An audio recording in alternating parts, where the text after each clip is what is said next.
내 눈 주의 영광을 보래. 이제 다리오 왕이 조서를 내립니다. 고레스 왕 때 내려졌던 성전을 건축하라는 내용이 담긴 조서를 찾아내고 그것을 근거로 다시 성전을 건축하라고 명령을 조서를 통해서 내립니다.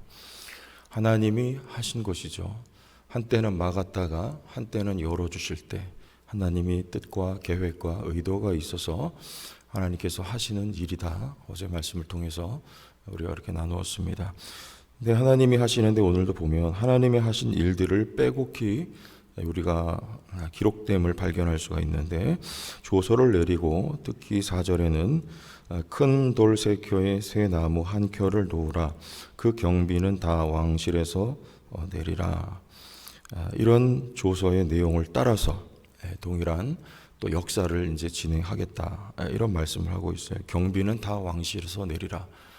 고레스 왕 때 그와 같이 명령을 내렸고, 이제 다리오 왕도 다르지 않게 왕실에서 모든 경비를 다 지원하는 역사가 일어납니다.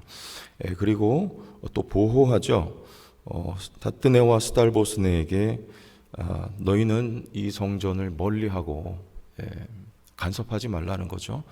멀리하고 막지 말라. 우리 6절과 7절에 보면 그런 표현을 쓰고 있습니다. 하나님이 지켜 보호하시고, 또 번제를 그곳에서 날마다 드릴 때에 그 번제와 제사에 소용되는 모든 제물들을 또 나라에서 다 공급을 하겠다.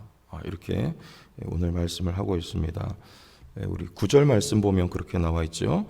예루살렘 제사장의 요구대로 어김없이, 하반절입니다, 날마다 주라. 날마다 성전을 짓고 그 성전에서 예배를 드릴 수 있도록 필요한 것을 다 공급하라. 이렇게 말씀하고, 그 다음에 성전 건들면 니들 가만히 안 있는다. 11절에 이렇게까지 말해요.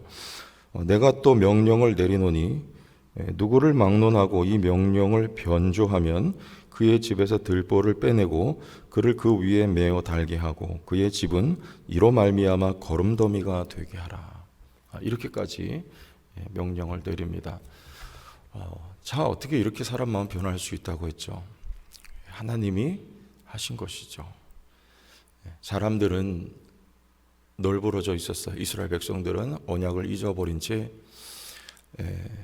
내 집 짓고 하나님 성전 짓는 건 잊어버리고 살아갈 때 하나님이 일을 다시 시작하시는, 학개와 스가랴 선지자를 통해서 말씀을 전하게 하시고 이스라엘 백성들을 깨워서 감동하셔서 일어나서 다시 사역을 시작할 수 있도록, 그래서 성전이 재건될 수 있도록 하나님께서 하신 것입니다. 이게 사람이에요. 사람은 성전을 짓지 못합니다. 사실은 하나님이 하시는 것입니다. 예수께서 당시에 사람들에게 말씀하셨습니다. 이 성전을 헐라. 내가 사흘 만에 일으키리라.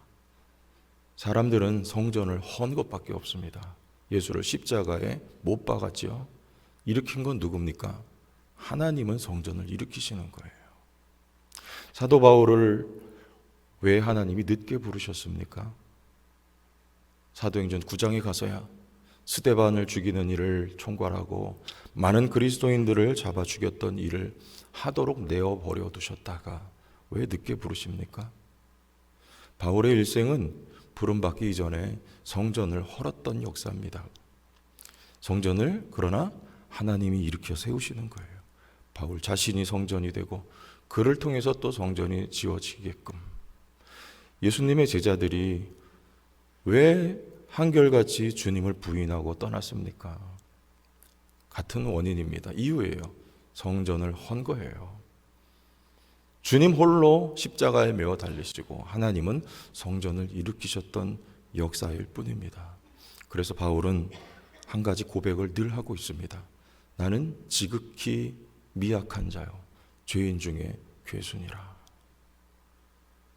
따라서 하나님의 은혜가 우리에게 더 은혜가 되지 않겠습니까? 큰아들과 작은아들이 우리 누가복음 15장에 보면 나옵니다. 그 가운데 큰 아들은 태도가 어때요? 한계 있죠. 내가 아버지 이렇게 했습니다. 이렇게 섬겼습니다. 작은 아들은요, 한계 없죠. 무익하죠. 지극히 작아졌죠. 아버지 품에 그저 안길 뿐이죠.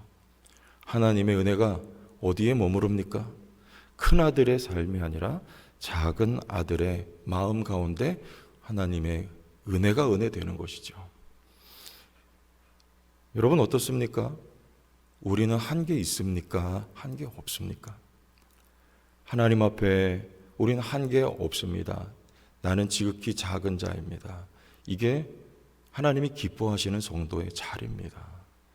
우리가 많은 것을 주의를 하지만 우리가 한 게 아니에요. 하나님이 하신 것이고 우리는 성전을 헌 것밖에 없어요. 죄라고 하는 본질에 있어서는 다 똑같습니다. 십자가에 못 박은 자는 바로 나예요. 그러나 하나님이 하셨습니다. 성전을 세우셨습니다. 아니, 나도 성전이 되게 하여 주셨습니다. 모든 것은 하나님의 은혜요, 하나님의 영광입니다. 우리 입술에서는 이 고백이 끊이지 않아야 되는 것입니다. 하나님은 그 사람을 들어 진짜 일하세요. 누가 진짜 일합니까? 하나님의 은혜가 은혜된 사람이 진짜 일하는 거예요. 하나님의 은혜가 크니까 나는 성전을 헌 것밖에 없는데 하나님은 나를 통해서 나를 구원하시고 나를 통해서 큰 일을 행하려고 나를 이 자리에 부르신 하나님의 은혜를 꼭 붙들고 살아가는 사람이야말로 진짜 일하는 사람이 되는 것입니다. 여러분 오늘도 하나님의 은혜 가운데 머무를 수 있기를 원합니다.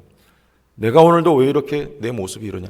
여기 보지 말고 그럼에도 불구하고 베푸신 하나님의 은혜, 성령이 나와 함께 계시며 내 발걸음을 오늘도 인도하고 계시니 하나님의 은혜가 너무 크다. 그래서 나는 오늘도 믿음의 주여 나를 온전하게 하시는 예수 그리스도를 바라봅니다. 이 믿음으로 전진해 나가는 것, 이게 바로 우리의 신앙에 걸어가야 할 우리의 길이며 여러분의 발걸음인 것을 믿음으로 이 한날도 주 앞에 살 수 있기를 예수님의 이름으로 축원합니다. 주의 영광 이곳에 가득해 우린